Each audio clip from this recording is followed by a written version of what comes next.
சாபம் பாவம் இரண்டுக்குமான வித்தியாசம் என்ன, இதிலிருந்து தப்பிப்பது எப்படி? சாபம் என்ன பாவம் என்னன்னு முதல்ல நம்ம தெரிஞ்சுக்கணும்.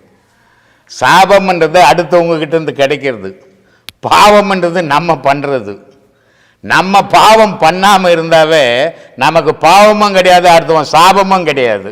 நம்ம முதல்ல பாவ காரியங்களில் ஈடுபடாமல் நம்மளை தவிர்த்துக்கினீங்கன்னா பாவமும் இல்லை சாபமும் இல்லை.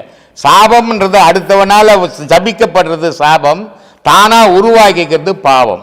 அதனால் இந்த பாவத்தை பண்ணாமல் இருந்தீங்கன்னாவே அடுத்தவங்களுடைய வாயிலேருந்து இந்த ஜபம் கிடைக்காது, உங்களுக்கு அந்த சாபம் கிடைக்காது. அதனால் சாபமும் இருக்காது, பாவமும் இருக்காது, புனிதம் மட்டுமே நிலைச்சு நிற்கும். அந்த புனிதத்துக்கு போகணுன்னா நீங்கள் பாவ காரியங்களை விடுங்க. முக்தி அடைய யோக வழியா ஞான வழியா சிறந்தது? முக்தி அடையிறதுக்கு 3 வழிகள் இருக்குது.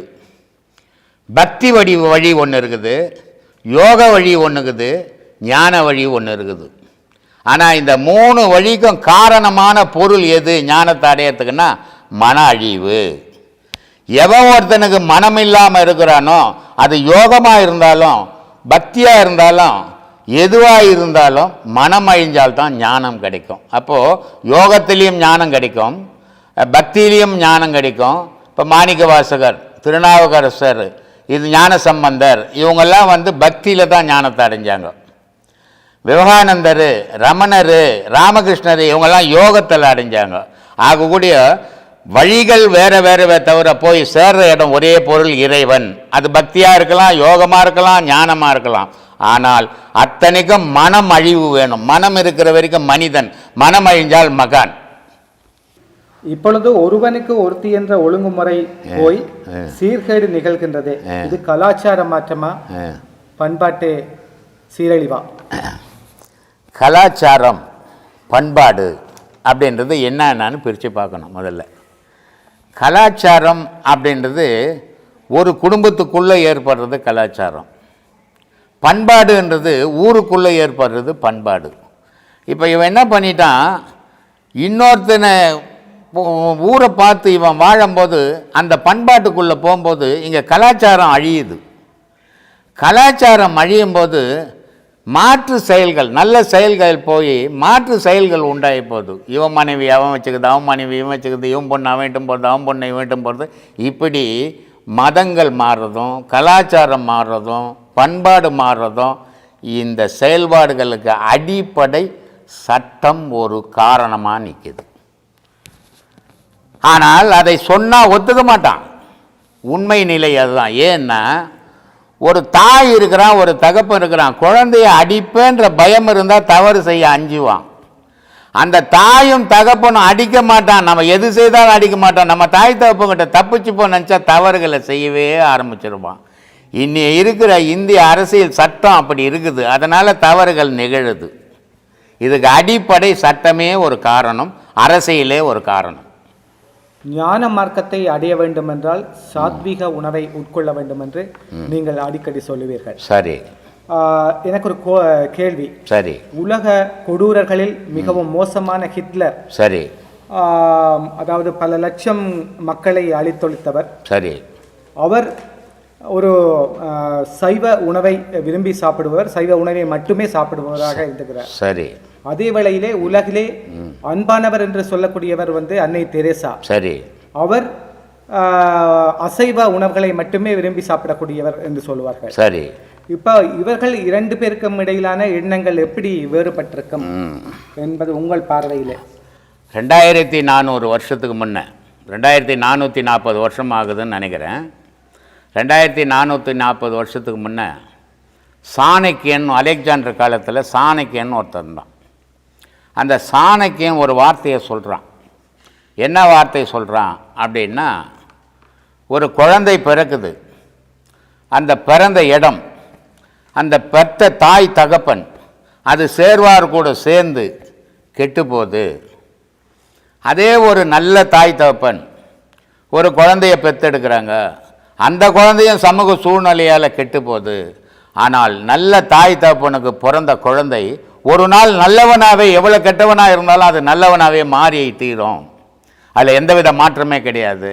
ஆனால் கர்ப்பத்திலேயே கெட்டு போன குழந்தை எந்த காலத்திலையுமே மாறாது அப்படின்றான். இங்கே உணவுக்கே வேலை இல்லை. இங்கே உணவுக்கு வேலை இருக்குதா? உணவுக்கே வேலை இல்லை. அது மாதிரி அவன் ஹிட்லர் கர்ப்பத்திலேயே கெட்டு போனவன். அதனால் அந்த கொலவெறியே இருந்துட்டு உணவு அங்கே தடைப்படலை அவனுக்கு. ஆனால் அன்னை தெரசா கர்ப்பத்திலே நல்லவங்களா இருந்தவங்க. அதனால் அவங்களுடைய வாழ்க்கையில் செயல்கள் எல்லாம் நல்லதாக போச்சு. அங்கே உணவே தடைப்படலை அவங்களுக்கு. அதனால் இந்த கர்ப்பம் தரிக்கும் போது அந்த கர்ப்பத்தில் தரிக்கக்கூடிய குழந்தையினுடைய எண்ணங்களும் அந்த தாய் தகப்பனுடைய எண்ணங்களும் சேர்ந்து தான் உலக வாழ்க்கையில் ஒரு பயணம் பண்ணுது. அந்த பயணம் எல்லாமே பார்வைக்கு குழந்தை தான். ஆனால் அது நல்ல குழந்தை தீய குழந்தை ரெண்டு விதமாக இருக்குது. காரணம் என்னன்னா கர்ப்பத்திலேருந்து விளைஞ்ச விளைச்சல் தான் அதனுடைய செயல்பாடுகள். அது மாதிரி தெரசாவுனுடைய செயல்பாடுகள் கர்ப்பத்திலேயே தங்கமாக இருந்ததால் உலகத்தில் பெரிய மகானா பேர் எடுத்தாங்க.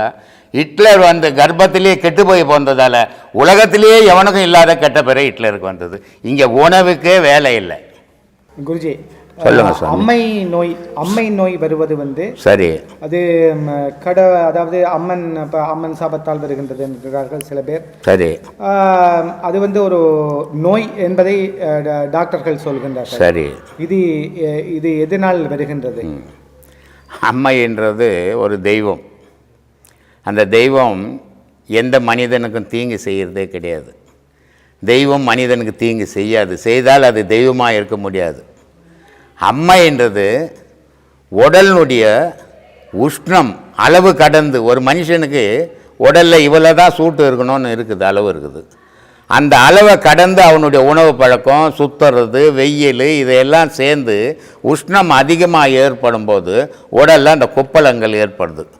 அந்த கொப்பளங்களில் பலவிதமான கொப்பளங்கள் இருக்குது. அதில் பயிரம்மைன்னுவாங்க, ஊவாமுல்லை அம்மைன்னுவாங்க, பெரியம்மைன்னுவாங்க, தட்டம்மைன்னுவாங்க. இது மாதிரி பல விதமான அம்மையில் இத்தனை அம்மையாக இருக்குது. ஒரு அம்மை தானே இருக்கணும். இது என்ன, அவனுடைய உடல் உஷ்ணத்துக்கு ஏற்ற மாதிரி அந்த கொப்பளங்கள் அந்த வேக்குறு மாதிரி ஒரு ஊவாமுல் அம்மைன்றது இது ஏற்படும்.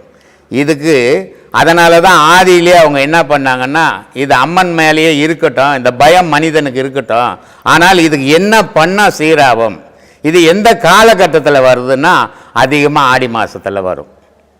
இந்த ஆடி மாதத்தில் என்ன பண்ணால் இது போகும் அப்படின்னா இதுக்கு மருந்து வேப்பலை. ஏன்னா அது ஒரு கிருமி நாசினி. அப்போ அந்த வேப்பலையை தருகும்போது அந்த தட்டம்மை, பயிரம்மை, முத்தம்மை இது அத்தனையும் அதுக்குள்ளவே அடங்கி அந்த நீர் வெப்பம் பூச்சி இல்லாமல் அது அழிஞ்சு போயிடும். அப்போ அதனால் படுக்கையில் வேப்பலை போட்டு படுக்க வச்சாங்க. அதே மாதிரி இந்துக்கள் வீட்டுங்களில் வாசக்காலில் மஞ்சள் பூசுவாங்க. இது எதுக்கு மஞ்சள் பூசுகிறாங்க? அழகுக்கா பூசுகிறாங்கன்னா இல்லை, கிருமி எந்த விஷ ஜந்துக்களும் அந்த மஞ்சளை தாண்டி உள்ளே வராது, அதுக்காக மஞ்சள் பூசுனாங்க. அந்த மாதிரி மஞ்சளை இந்த அம்மை வார்த்தவங்களுக்கு பூசும்போது அந்த கிருமி நாசினி ஏற்பட்டது. இன்றைக்கி விஞ்ஞானம் வளர்ந்து அது பபிள்ஸு, அதுக்கு மெடிசன் இருக்குதுன்னு சொல்கிறாங்க. ஆதியில் அதெல்லாம் கிடையாது. அப்போது அதுக்கு வைத்தியமே வேப்பலை மஞ்சளாக இருந்தது. இதுக்கு உணவு கூழா கேவரு கூழாக இருந்தது. இப்போ இது மூணும் ஏற்படும் போது அவனுடைய உடல் உஷ்ணத்திலேருந்து குளிர்ச்சி ஏற்பட்டு இத்தனையும் மறைஞ்சி போச்சு. இதுதான் அம்மைன்றது. இது அம்மைன்னு கடவுள் எந்த மனிதனையும் பழி வாங்கிறது கிடையாது, கடவுள் மனிதனை பழி வாங்கிறதும் கிடையாது. மனிதனாக கடவுளை பழி வாங்கலாம் தெரிஞ்சுக்கின்னு இருக்கிறான். ஆனால் கடவுள் மனிதனை பழி வாங்கிறதே கிடையாது. ஏன்னா படைப்பு அது. எந்த தாயாவது புள்ளையை கொல்லுவானான்னு நினைப்பானா? ஆனால் புள்ள தாயை கொண்டுன்னுக்கிறான் இன்றைய காலத்தில். இதுதான் கடவுளையும் தேடி கொண்டுன்னுக்கிறான் மனுஷன். ஆனால் கடவுள் மனுஷனை கொல்றதே கிடையாது. இதுதான் அம்மையினுடைய நிலை. இல்லை, இப்போ அம்மை வந்தால் தஞ்சாவூர், கும்பகோணம் அந்த பகுதிகளை சேர்ந்தவர்கள் இறைச்சி போன்ற வகைகளை சாப்பிடுகின்றார்கள் என்றால் அது அதனால் தான் அடங்கும் என்று சொல்லுங்க. அதெல்லாம் ஒன்றும் கிடையாது. அது அடங்கிறது, அம்மை அடங்கிறது உஷ்ணம் குறையணும் உடல். இந்த கக்குவான்னு ஒரு நோய் வரும். இந்த கக்குவான்னு ஒரு நோய் வந்தால் அதுக்கு வைத்தியமே கிடையாது. எந்த விஞ்ஞானத்துலேயும் வைத்தியத்தில் கக்குவானுக்கு வைத்தியம் கிடையாது. ஆனால் அதுக்கு ஒரு வைத்தியம் இருக்குது. முதலை கறி இருக்குது. இந்த முதலை கறியை சுட்டு கொடுத்தால் அந்த கக்குவான் போயிடும். அப்போது அந்த மாதிரி இந்த சில உடலுக்கு சில பொருள் ஒத்து போகும்போது அந்த நோய் குணமடையுது அதிலேருந்து. ஆனால் அது எல்லாருக்குமே இதுதான் முறைன்னு சொல்ல முடியாது. ஒவ்வொரு உடலுக்கு ஏற்ற மாதிரி ஒவ்வொரு முறை இருக்குது. அதனால் இது எல்லாருக்கும் ஒத்து போகிறது கூழு, வேப்பலை, மஞ்சள். இது மூணே அம்மைக்கு சிறந்த மருந்து.